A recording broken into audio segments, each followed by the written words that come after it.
Hey everyone, it's Donna, and I'm back with my review of Greenleaf Season 1, Episode 13. What are you doing here? Alright, so this is our season finale. And before I get started, I just want to give out my love to all my subscribers, Watch Care members, and all the celebrities that engaged us in the Greenleaf discussion room on Facebook as well as social media. Just want to thank everyone for making this a successful season. I enjoyed all the people in my Greenleaf discussion group who engaged me, talked with me as we talked about the show and addressed the different hot button issues and topics that came up as a result of a particular episode. It has been thoroughly entertaining and a lot of knowledge gained. So just wanted to give my love to all of you. Expect more from me. And of course expect me to review the second season of Greenleaf as well. Alright, so with all that said and love given, Sophia, Grace, and Kevin find themselves in a state of contemplation. They're all in different scenes. Grace is on her bed and she's in deep contemplation. Sophia is outside looking at the mansion from afar, and Kevin is actually hiding behind a wall, eavesdropping on his wife as she tries to explain to Carlton and Wanda about her baby trauma drama. And she explains it away as just being stressed, and the babies are fine and she's fine, and life is well. Kevin is really trying to save his marriage, and he goes to Charity and says, look, I need help. I realize I need help, and I've been doing research. And he shows her his phone where there's this fortified for families, and he asks her to take a look at the site, and she's like, I don't need to. You are what you are, and you can't change that. And he says, please, I'm looking for some support. So she agrees to do so. Later on, she breaks her restriction so that she can sing the solo in church that she's really been wanting to sing. And during the time that she's doing the solo, she's looking at Kevin, and the words are like, bind me to your side, and you kind of get the impression, well, maybe they're going to be able to work things out. But eventually she says, hey, I'm ready to talk, and automatically he starts sniffling. She hasn't even said anything yet, and he begins to sniffle. So she says, look, we need to separate. I need to sit with this. I need to reassess things, and for the sake of the babies. And they wind up hugging each other and crying together. And so it's going to be interesting how they move forth in the second season with this. Alright, so then we have Bishop Greenleaf goes to visit Robert in jail. And Robert's being coy, and he's like, look, you're not going to ask me about the shoulder. And Bishop's like, man, what do you want? And so Robert's like, I'm looking for a character witness for my sentencing hearing. I figure you could be my character witness. And Bishop's like, what? Have you lost your mind? Basically. And Robert's like, look, I'm looking for a reason not to go to the DA with what I know on you. And look, what you have to realize is that I am incarcerated. My funds are frozen, and my father is out there. He's not going to keep his mouth quiet for long. Bishop says, I am not going to spit on my daughter to shine you up. Do what you need to do. I'm out. And he left the jail. Later we see that Robert's talking to what we believe to be his lawyer. They never said, but because they were discussing his case and what he needed to do, we're making that assumption. So he says, is Danielle still going to testify? Have you contacted Janice? And she said she is still committed to testifying. And she said, well, what about the bishop? And he shook his head no. She said, well, then I feel like you have no other choice but to go to the DA. And we'll address what happens towards the end of this review. Okay, so Grace is discussing her options with Michael Carpenter because she's trying to figure out whether or not she's going to go to Phoenix so that she can stay as an active role in Sophia's life throughout this 90 days, or if she's going to stay. But she is interrupted by Noah, causing her to end her call with Michael, because Henry McCready has showed up on church premises. Now, they usually don't let him in. However, Lady Mae is not there. So he brought him into the church conference room. So Grace addresses him and asks Henry, "What are you doing here?" So Henry McCready, aka C.D. McCready, says, "Well, you put my boy in jail, so it's up to you to take care of me now." We wind up being taken into a scene where she goes to where he's living, and apparently he's living in squatter. You see all these medicine bottles, alcohol bottles, you see cigarette butts, the place is unkept, and while she's there, he gets ill. And she starts looking at these medicine bottles. Now, we don't know what the illness is, but we perceive that he's very sick and probably terminal. So she works with Kevin to identify a place where he can live and then potentially die on the church's dime. So Kevin is able to locate that place. Now, while he's locating that place, Grace goes to visit her Aunt Mavis at the bar. And, you know, of course, the bar, they're still moving things out of the bar and what have you. She said, "What, did you come to see it for one last time?" And she said, "Yeah, but I also came to tell you that your father's dying." She said, "Oh, that's why he keeps calling me." And she says, "Yeah." She said, "Well, how do you know about it?" And she said, "Because he came to the church." And Mavis is saying, "Oh, so that means that you're staying." Because their last conversation, Mavis said, "You came, you saw, you called it, now get out." Most people took it that she was kicking Grace out of her bar. And no, what she was telling Grace is, get away from this drama. Don't worry about this church. You know, that church needs to close. You did what you needed to do and brought Robert to justice. Now go on with your life. And so in this scene that we're seeing, she's, you know, Grace is trying to reassure Mavis, "I'm going to be okay."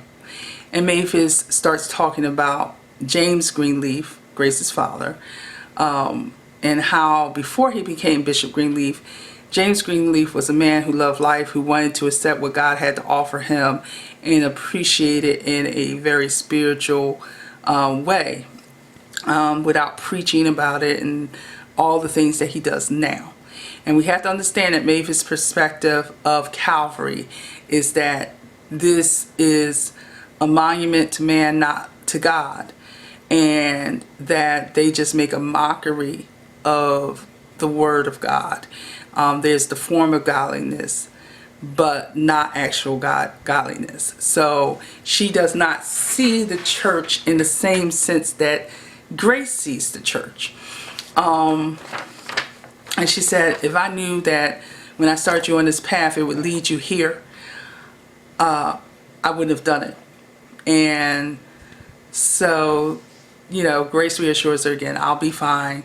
And she also attempts to get Mavis to reconsider about going to see her father. And basically Mavis says that ship sailed a long time ago.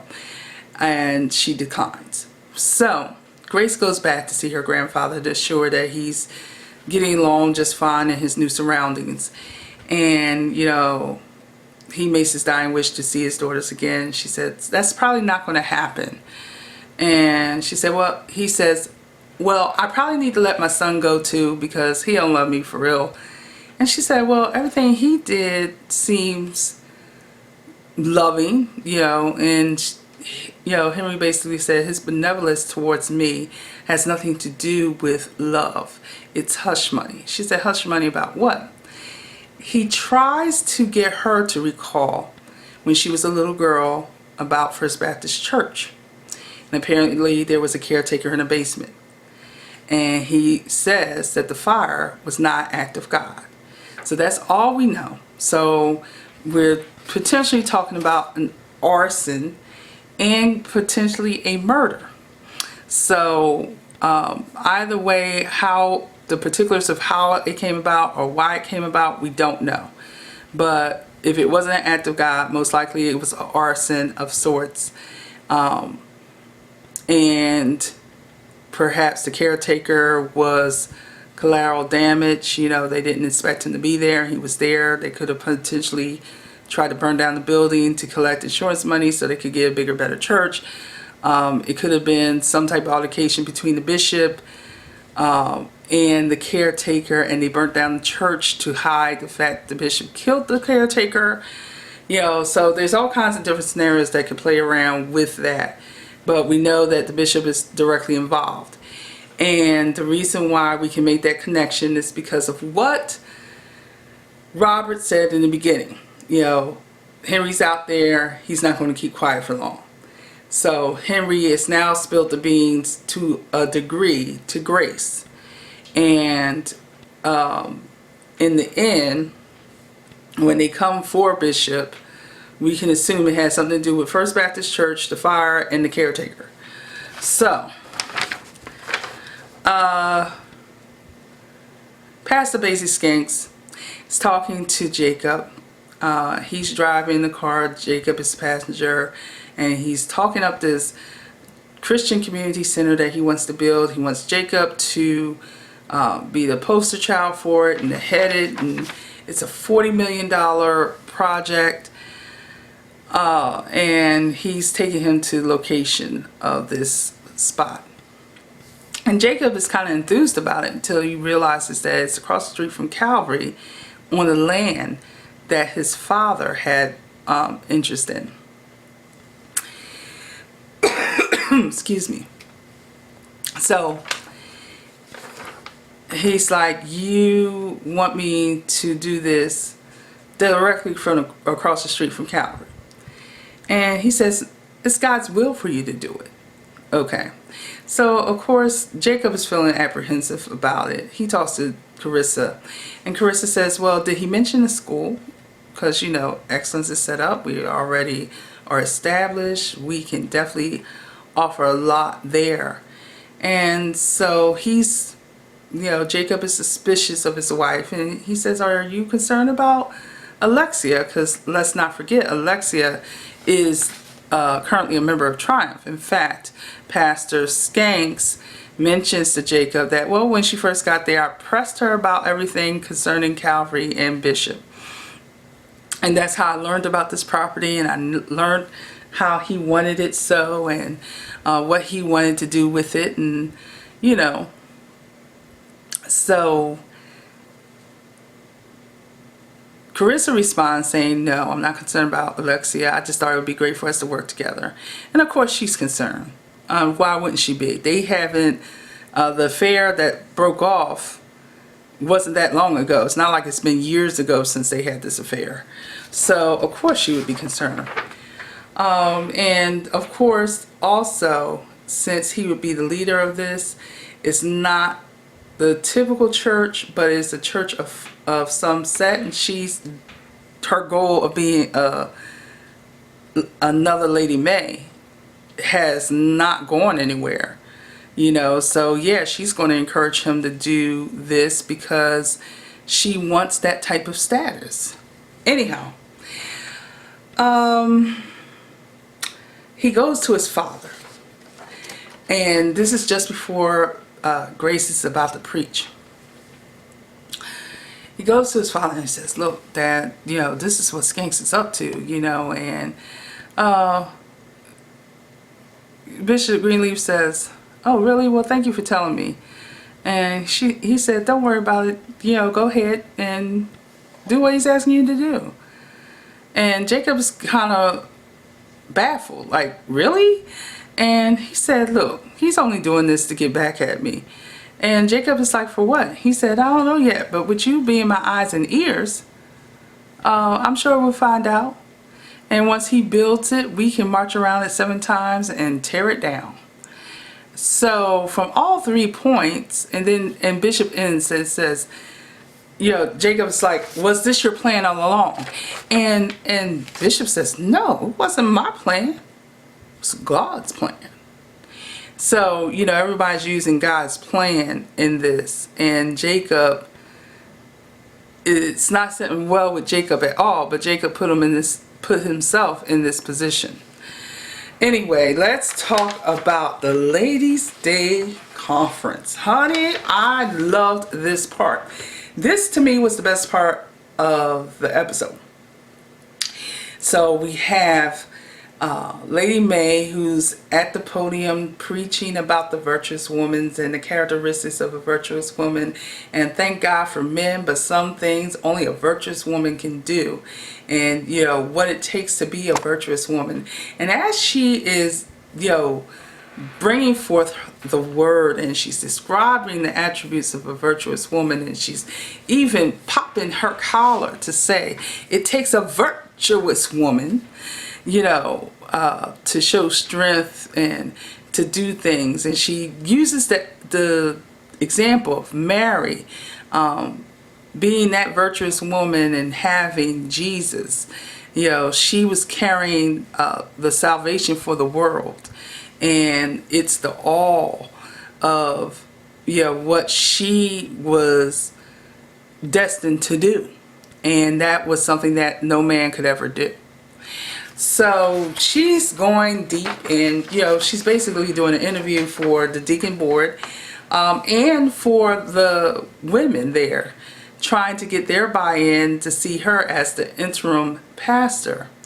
And so as they begin to cheer her as she begins to ramp up, you know how pastors or preachers ramp up towards the end of their sermons, where you're getting to the celebratory part of the sermon and bringing it all home to your final conclusion. People start to stand. It started with Corinne, Bishop's new secretary, who stood up as she was talking about the strength and the character of a virtuous woman, who stood up and started clapping and applauding what Lady May was saying. But then she turned to look at Grace and started applauding her. So they weren't seeing Lady May as the virtuous woman, they were seeing Grace as the virtuous woman. And Lady May was just in awe, like she was livid. But to save face, she starts to clap.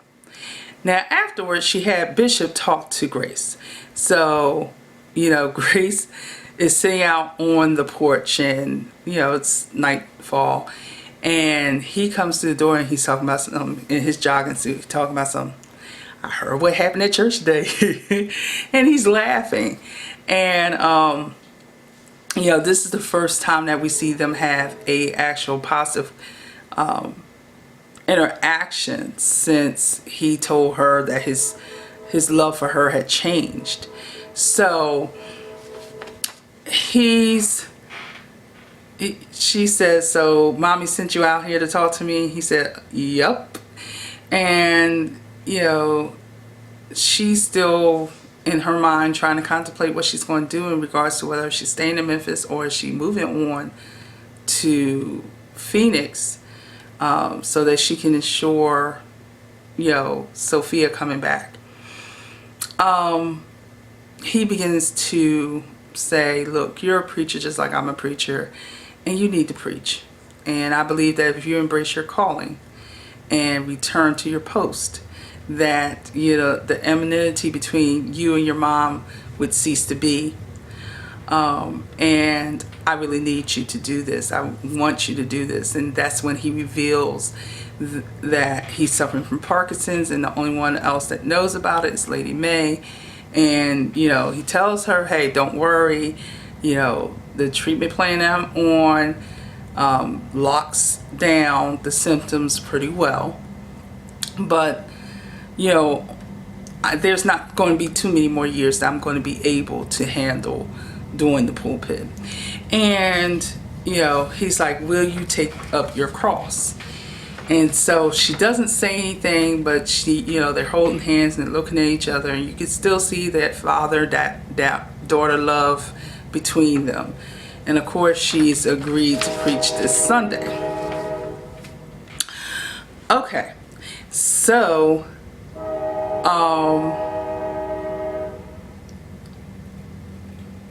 after that, we have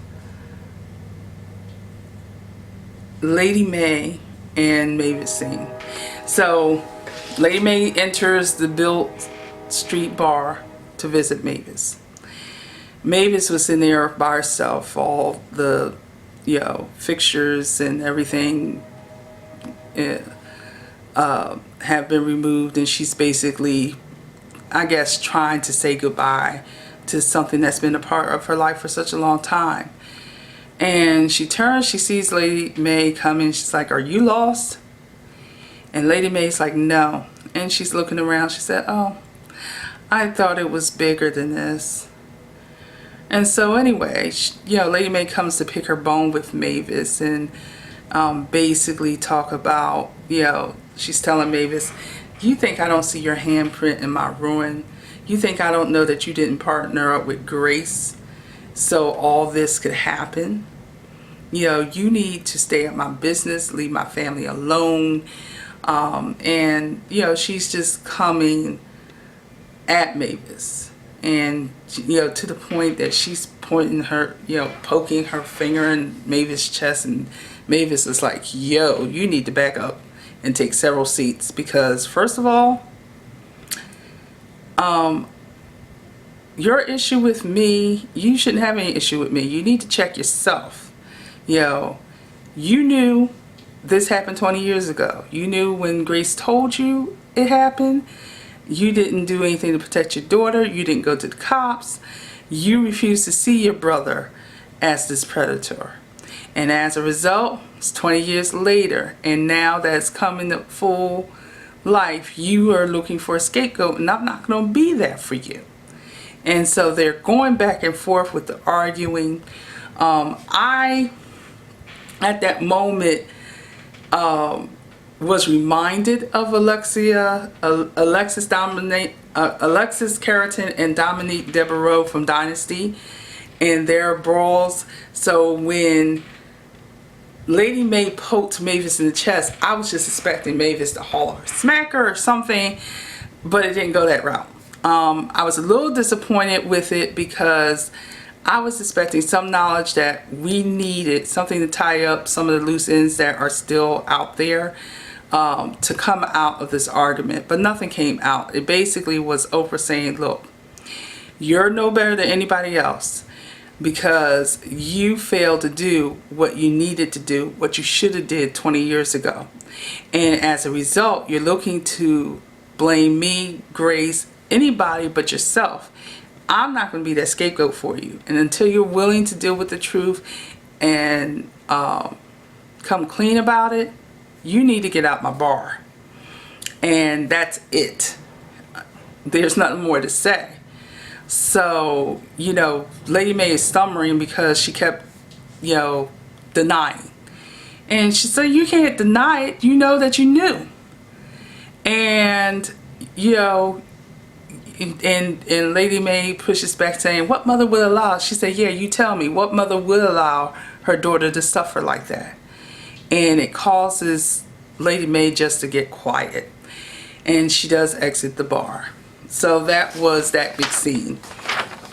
And then you had Ray coming back to take Sophia away. Sophia, saying goodbye to everyone. And, she hugs Zora and says, "Sister." And Zora says, "Sister." And, it was that touching scene. And she puts her earphones in and she's listening to Faith in her ear as Ray is whisking her away to Phoenix, and you can see Grace's heart is breaking.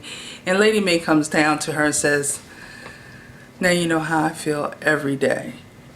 And it just seems so cold at that point for her to say that, but this is Lady Mae's relationship with Grace. And Grace just kind of looks at her like, "If you weren't my mother, I'd smack the crap out of you." But anyway, so everyone files back into the mansion, and Grace is just standing there for a moment, and all of a sudden she sees the police car and this unmarked car coming around the drive. Now, they're not in the open traffic area. In order for any car to approach the mansion, they have to go through the entry gate. So they definitely mean to be there. And from the unmarked car, here comes out Robert, who's in a nice suit, and he is strolling out the car and up the steps as if he owns the place. And when he gets to the step where Grace is, she says, "What are you doing here?" He says nothing to her, just gives her that scornful look that he gives, and then he does this little smirk of a smile that he does, and he's working his way up the steps. And as he's climbing the steps, Lady Mae has now exited from the front doors, closed them, and she's blocking the entry. And he grabs her by the shoulders and he's looking at her, and she basically just removes his hands off of her as if she's totally grossed out by the fact that he just touched her. And she kind of moves to the side and he kisses her on her cheek. And he continues on to move into the house along with these officers. And this is where the episode ends. So we know that, basically they're coming for Bishop. Now, while all this is happening, they're showing scenes of Bishop peeking out. So he realized that they're coming from him. So it's going to be interesting on seeing where this goes season 2. It has been wonderful to review this episode, share my insights with you and others. I thank you for supporting me. I ask that you would continue to come to the channel and visit as I bring out more content. I hope that you have enjoyed this review. Give me a thumbs up or a thumbs down. Comment. Reach me on notchurchasyousual.org. Disciple Warrior on Twitter. Not Church as Usual on Facebook. Alright? Thank you for watching. Bye.